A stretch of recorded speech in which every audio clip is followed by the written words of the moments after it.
Imagine this. A single number written in a man's ledger outweighs the crown of an entire empire. Kings who swing swords on battlefields are, behind closed doors, negotiating the terms of the credit they will receive from this man. On the surface there are conquests, victories and banners. Behind the curtain there are debt notes, collateral and maturity dates. Most people believe that modern finance and global banking began in the 18th century with the Rothschild family. But history whispers a much older, much darker and often deliberately ignored truth. Centuries before the Rothschilds, there was a dynasty that recorded Europe's soul, its land and its future into ledgers. The Fuggers. Today we are uncovering the first great breaking point, when money ceased to be merely a medium of exchange and became a silent mechanism of rule that forced kings to kneel, through the secret ledger of Jakob Fugger. By the late 15th century, Europe was crossing a chaotic threshold. Feudalism was collapsing, and the old structures of power no longer worked as they once had. Land was still status, nobility still privilege, but wars were no longer won by the courage of knights, they were won by the wages of mercenaries. Armies were no longer sustained by honor, but by cash. Gold and silver had become the fuel of civilization, yet royal treasuries were empty. Into this vacuum stepped Jakob Fugger, the son of a textile merchant from Augsburg. He was not merely a trader buying and selling goods. He was one of the first modern financial engineers, someone who understood the power of money over time, who grasped that a loan given today could shape an empire tomorrow. Jakob Fugger's rise began with one of the most systematic debt trap operations in history. At the time, the Habsburg dynasty, which ruled the Holy Roman Empire, was trapped in a chronic liquidity crisis caused by endless wars. Fugger did not simply demand interest in return for his loans. He demanded something far more strategic. He took nature itself as collateral. He secured the operating rights to silver and copper mines, the authority to collect taxes, and control over key trade routes. Some historians describe this strategy as the first major experiment in the financialization of nature and real production. Kings wore the crown, but the mines, the true source of money, were controlled by Fugger. Fugger's greatest and perhaps most world-altering move came in 1519. When Holy Roman Emperor Maximilian I died, the succession was decided by election. The main candidates were Charles of Spain and Francis I of France. But this was not a political contest. It was history's largest auction. The votes of the prince-electors had to be secured, and those votes spoke not in ideals, but in money. Charles needed a massive pool of funds to buy the election. Only one man could provide it, Jakob Fugger. Fugger extended Charles a loan equivalent to hundreds of millions, by some estimates billions in today's money. With this credit, Charles was crowned Emperor Charles V. But the crown came with a heavy price. In his famous letter to the emperor, Jakob Fugger wrote a sentence that would echo through history. It is well known that without our assistance, His Majesty would not have obtained the crown. This was the declaration of money's absolute victory over authority. From that moment on, states were no longer fully sovereign powers. They were customers operating within the credit limits set by bankers. This was the moment power became invisible. Those who ruled no longer sat only on thrones, but inside balance sheets and accounting books. To preserve this immense power, Fugger built one of the most advanced private communication and intelligence networks of his era. The famous courier system, later used by the Rothschilds during the Napoleonic Wars, was in many ways an evolved version of Fugger's network.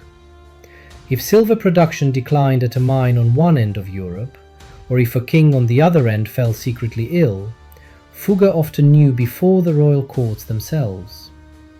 Information was history's first true lever, and Fugger used this advantage to influence markets, exerting decisive control over copper and silver prices. Yet this empire was not built solely on mines and kings. Jakob Fugger extended his system into the deepest fears of the human soul, faith itself.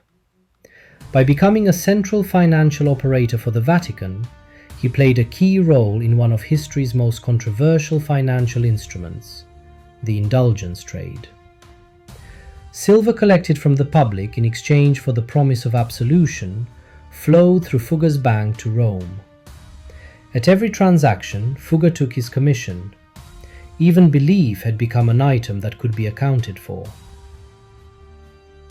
History teaches us this. Kings conquer with swords, bankers conquer with debt. By indebting kings and popes alike, Jakob Fugger became the invisible architect of Europe. But like every great illusion, this debt-based pyramid carried the seeds of its own destruction. This was the era when money first began to detach from real production, an early, dark prototype of today's debt-driven economy. The gold that allowed Jakob Fugger to purchase kings transformed Europe's political map into something resembling an accounting table. But this power was far less stable than it appeared.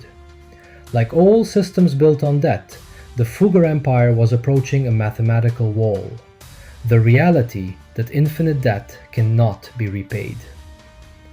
By the mid-16th century, the sums recorded in Fugger's ledgers had grown so large that neither Spain's silver fleets nor Europe's tax revenues could cover them.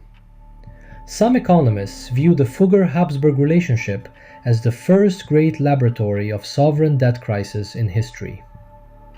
The irony was brutal. As silver from the New World increased, the value of money fell, and the debts became even harder to repay. Fugger had penetrated the state so deeply that when Spain defaulted, Fugger's bank collapsed with it. The line between creditor and debtor vanished. Both were passengers on the same sinking ship. The story of the Fuggers is the story of money transforming from a physical object into a political weapon. They treated silver not merely as metal, but as a mechanism of control. By creating mining monopolies, they engineered artificial scarcity and influenced prices accordingly.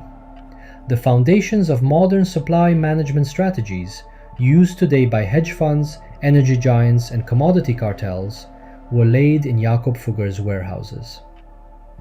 Once a system becomes dependent on debt, real production ceases to matter. Rolling over debt becomes the core activity, just as modern states endlessly refinance obligations rather than repay them. As the Fugger dynasty slowly exited the stage, it left behind a massive legacy, the invisible architecture of global finance. They proved that money has no nationality and that networks are stronger than borders. Long before the Rothschilds, the Fuggers controlled Europe's circulatory system, the flow of credit. But this circulation was fueled by the mortgaging of public labor and future generations. Through indulgence certificates, belief was commodified. Through mining concessions, the fertility of the land was monetized. Through credit, the will of kings itself became a tradable asset. History changes, names change, but systems built on debt always produce the same outcome. So what should we learn today from the Fuggers' secret ledger? Should we accept that power inevitably belongs to those who control money? Or does such a system function only as long as it remains unseen? Can a society truly be free when its basic needs, energy, minerals, faith, shelter, are turned into financial instruments? If you were a king in that era, would you mortgage the future to wear the crown? And today, in the modern world, do we ever stop to ask when we truly pay the price for debt-funded comfort? On this channel, we do not merely talk about numbers. We perform an autopsy on how money captures your time and your soul. The Fuggers showed us this truth. Real power is not the gold you hold, but how many others are indebted to you. But remember, Systems only promise comfort and a false sense of security. True freedom can only be achieved by understanding these invisible chains, by seeing how history itself is constructed. History has answers. I merely show you where to look. And if this deep financial journey has given you a new perspective, like the video and subscribe, because the real story begins the moment you recognize the system you are living inside.